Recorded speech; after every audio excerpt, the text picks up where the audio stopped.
11 सितंबर को निफ्टी ने 20,000 का ऐतिहासिक स्तर पार किया। उसके साथ साथ 12 ऐसे इंडेक्स ऐसे थे जिन्होंने अपना एक रिकॉर्ड हाई बनाया। और इस तेजी के बाद थोड़ा करेक्शन हमें देखने को मिला मिड कैप और स्मॉल कैप शेयरों में। क्या अब इस बाजार के उठापटक के बीच क्या क्या चीजें बदली हैं?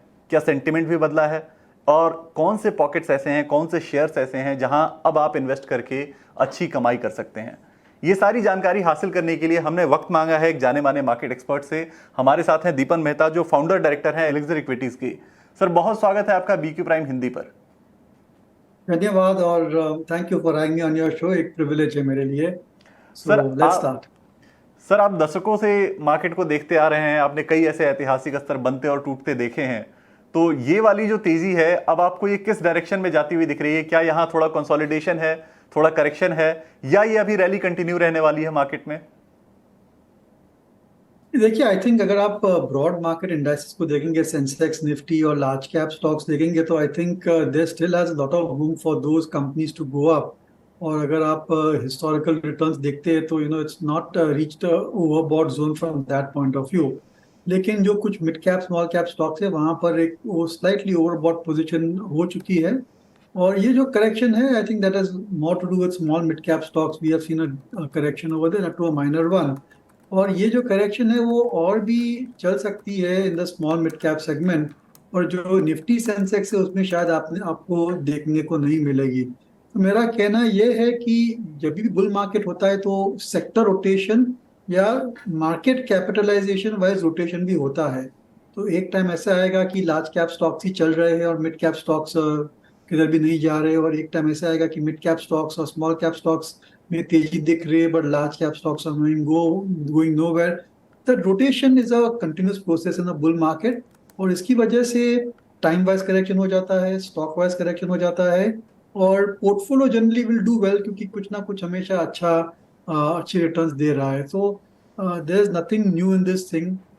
तेजी के बाजार में ऐसे ही होता है कि कुछ स्टॉक्स चलेंगे कुछ समय के लिए, फिर कुछ और आ जाएंगे लीडरशिप लेने के लिए। ये लीडरशिप पोजीशन है वो शिफ्ट होती रहती है।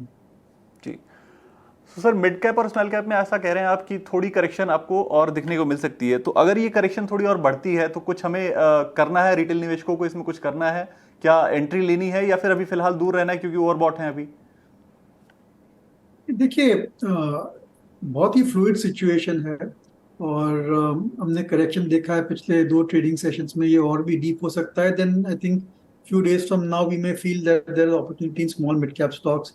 या फिर अगर यही लेवल पे small mid cap stocks trade करते हैं and we enter the earning season in October and the results are far better than what we expected, then that also may create opportunity for to buy those companies. But as of now, I'm not looking at recommending any small mid cap stocks. I'm not looking at increasing my exposure to small mid cap stocks also, क्योंकि मेरी राय में margin और safety वहां पर इतनी ज्यादा है नहीं। और अच्छे जो बिजनेसेस है जो हम खरीदना चाहते हैं, जिसमें सस्टेनेबिलिटी है, कॉर्पोरेट गवर्नेंस स्टैंडर्ड्स अच्छे हैं, अर्निंग्स विजिबिलिटी है, I think those are all trading at reasonably rich valuations. और ऐसे समय में I think it's better to just wait and watch.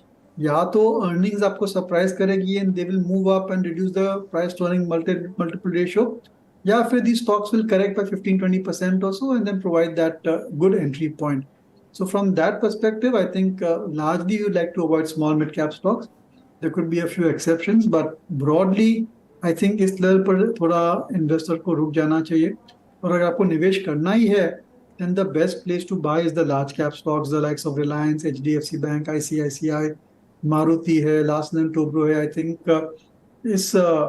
इस मार्केट को आगे ले जाने वाले तो यही सब लीडर्स है। And the minute we see positive FI flows on a consistent period of time, you will see large caps doing very well. So फिलहाल margin of safety mid cap और स्मॉल कैप में नहीं है, large cap की तरफ sir का रुझान ज्यादा है। और कौन से शेयर्स हैं, कुछ तो नाम आपने बताया, कुछ और शेयर्स हम समझेंगे, लेकिन उसके पहले एक सवाल मैं आपसे लेना चाहता हूं ब्रेंट क्रूड पर। क्योंकि अगर हम देखें तो जून जुलाई में ये 70-75 के रेंज में था, लेकिन अभी 90 को भी पार कर चुका है।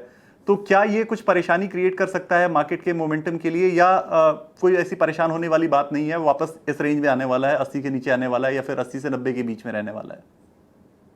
देखिए, क्रूड ऑयल के प्राइसेस किधर जा रहे हैं वो कहना बहुत ही मुश्किल है।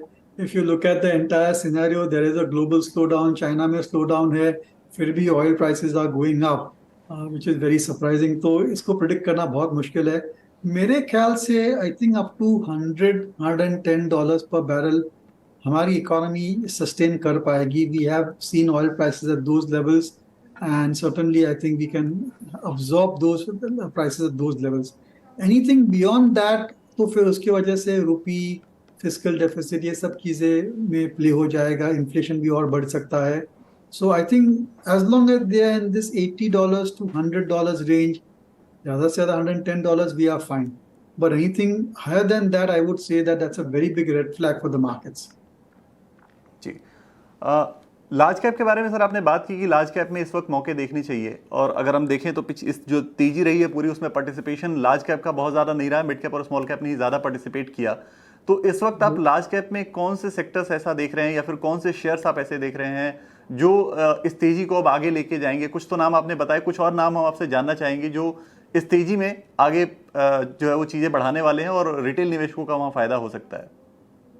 देखिए, लार्ज कैप में we are very positive on banks, we are positive on automobiles, and from a safe sector even pharmaceuticals looks very good.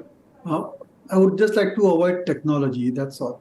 So by and large, अगर आप large cap analyze करेंगे, they fall in these 4 or 5 large industry groups. So, you take the market leader in these industry groups and you are perfectly fine, I think. That's the strategy that I would like to follow at this point of time. जैसे अगर आप banks में है तो HDFC Bank, Axis Bank, ICICI, they are the best 3 banks to buy in the banking sector. When it comes to capital goods, Larsen & Toubro is doing exceedingly well. One could look at that company. Within the automobile space, we like Eicher Motors, Maruti, Mahindra is doing very well. Reliance, of course, I think conglomerate of many sectors put together, they are also doing pretty well. So like that, there are 8 to 10 stocks which we feel in the large cap, which are index stock. जहाँ पर अगर आप SIP करते हैं या खरीदते हैं gradually, then certainly I think and if you have a long-term horizon, 2-3 years or so, I think these companies can deliver returns higher than the Sensex and Nifty at least. जी, infra sector पर काफ़ी बात हो रही है sir. Infra काफ़ी focus में है, और अगर हम देखें तो राज्यों के भी चुनाव हो रहे हैं, अगले साल लोकसभा चुनाव भी होने हैं. तो इंफ्रा पर कोई आपका नज़रिया है क्या कि इस वक्त चुनाव को मद्देनज़र रखते हुए, और चूंकि G20 में भी काफ़ी बात हुई इंफ्रा पर, तो इन सब चीज़ों को देखते हुए इंफ्रा में कुछ खरीदारी की जा सकती है या यहाँ कुछ स्ट्रैटेजी बन रही है? नहीं, बिल्कुल. I think but we prefer कि जो कंपनियां इंफ्रास्ट्रक्चर बिल्ड कर रही है, I think they have very good future. जैसे लार्सन दास टू डिस्कस किया हमने, but there are other mid cap stocks also. Of course they have run up a lot recently, और आप थोड़ा रुक जाएंगे, थोड़ा करेक्शन में आप खरीद सकते हैं और आपके मार्केट वॉच स्क्रीन पे रख सकते हैं. Company like ITD cementation, NCC है, फिर PSP प्रोजेक्ट्स है, I think which come to mind. They are all looking. और कुछ ऐसे specialised capital goods equipment companies है जैसे कि प्राज इंडस्ट्रीज है, VATech, वबाग है, ISGC, ISJEC है.